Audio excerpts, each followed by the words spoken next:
E aí, pessoal, vamos mais um videozinho aí pro nosso canal, né? Hoje nós vamos falar aí da dica que nós postamos nesse final de semana, né? Dica do Dia dos Pais, né? E obviamente essa dica tinha que ser relacionada à paternidade, né?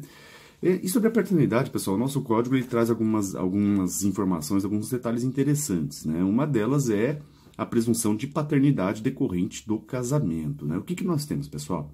Dentro da filiação, a gente tem um princípio que chama mater semper est, ou seja, a maternidade sempre é certa, né? Isso significa dizer, pessoal, que existe uma presunção em relação à paternidade que ela sempre é certa. Obviamente que essa presunção é relativa, mas ela é bem difícil de ser quebrada, né? Porque, até por causa da própria situação, né? O nascimento da criança na própria mãe, né? Agora, em relação à paternidade, pessoal, a gente sabe que não existe... a lei não impõe uma obrigação de reconhecer a paternidade, a não ser que se demonstre que efetivamente é o pai, né? Então, por isso que existe investigação de paternidade, exame de DNA e tudo mais, né?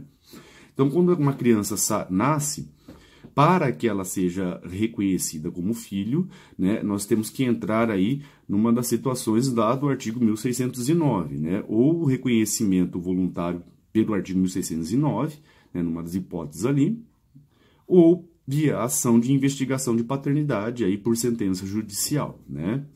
Mas a gente tem um detalhezinho importante que a gente deve considerar em relação ao casamento, pessoal. E isso se aplica ao casamento e não na união estável, né? Qual é a situação? É a presunção de paternidade decorrente do casamento. O que significa isso? A gente tem que considerar, pessoal, que o legislador ele impõe uma obrigação de reconhecimento de paternidade. Essa obrigação, pessoal, ela decorre de uma presunção, né? Qual que é essa presunção? A presunção que a gente chama pela máxima latina de pater est, quem nuptiae demonstrante. Não sei ler em latim, mas é mais ou menos isso daí. E essa expressão latina, pessoal, ela quer dizer o seguinte: pai é aquele que as núpcias indicam, né? Ou seja, nós temos aí uma presunção de paternidade. E essa presunção, pessoal, ela está prevista lá no artigo 1597 do Código Civil, né? Nós temos ali 5 incisos que indicam a presunção de paternidade. Traduzindo isso, quando nós temos uma pessoa casada, né, e dentro desse casamento nasce uma criança, automaticamente a lei pressupõe que aquela pessoa é o pai da criança, né? Então não precisa, por exemplo, ele ir lá no cartório registrar a criança. Basta se demonstrar que quando a criança nasceu, aquela pessoa era casada, né? Ou dentro de algumas das outras hipóteses que existem ali, né? Isso que eu acabei de falar foi apenas uma situação exemplificativa. Então vamos traduzir a seguinte hipótese, pessoal. Nós temos uma família, um pai e uma mãe, eles têm lá, a mulher está grávida, o pai está viajando a trabalho e essa mulher, ela dá à luz no hospital, né? E aí o que acontece? Se fosse numa outra situação que não casamento, essa criança ela iria ser registrada sem o pai.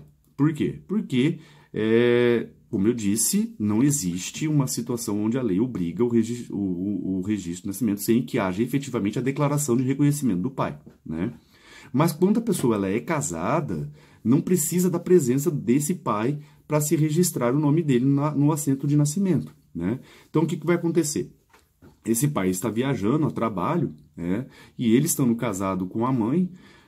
Basta a mãe ou qualquer parente pegar a declaração de nascido vivo, apresentar essa declaração no cartório de registro de registro civil, né, acompanhado do assento de casamento, e automaticamente o oficial de registro vai anotar o nome daquele marido como pai da criança. Por quê? Porque dentro do casamento existe a presunção de paternidade, né? É pai aquele que o casamento demonstra, né?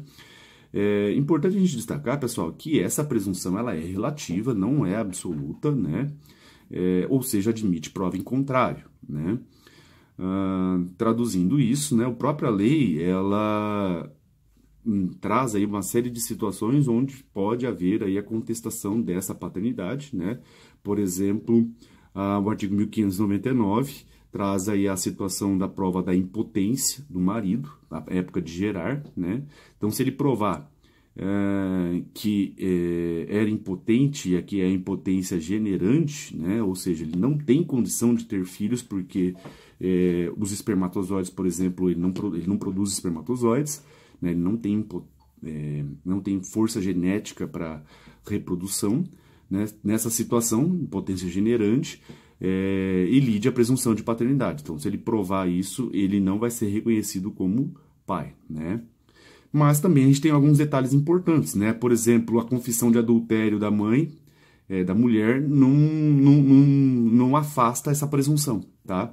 Então, não basta a mãe reconhecer que cometeu, por exemplo, a traição, para o pai falar que não é pai da criança, né? Então, diante de uma situação dessa, é necessário aí uma ação com a demonstração da prova, o exame de DNA, para saber se é ou não é pai, né? Seja como for, se o pai quiser discutir, se o marido quiser discutir essa paternidade, então ele vai ter que entrar com uma ação de investigação de paternidade, né? Ou ação negatória de paternidade, para verificar se efetivamente é ou não é o pai e assim afastar a paternidade. Isso está lá no artigo 1601, né? Para ele discutir essa presunção, ele deve entrar aí com uma ação, essa ação aí é de natureza imprescritível, né? Bom, a dica é essa daí, presunção de paternidade decorrente do casamento, né? É uma regra bastante importante. E beleza, se você gostou desse vídeo, pessoal, aí curta aí embaixo, deixe o seu like aí, né? Compartilhe com seus amigos, siga o nosso canal também, né? Nós estamos aqui com o canal no YouTube e também lá no Instagram, né? Então não deixe de curtir e de compartilhar aí com seus amigos, beleza, pessoal? Até a nossa próxima dica, um abraço e boa semana para todo mundo aí. Valeu, até mais.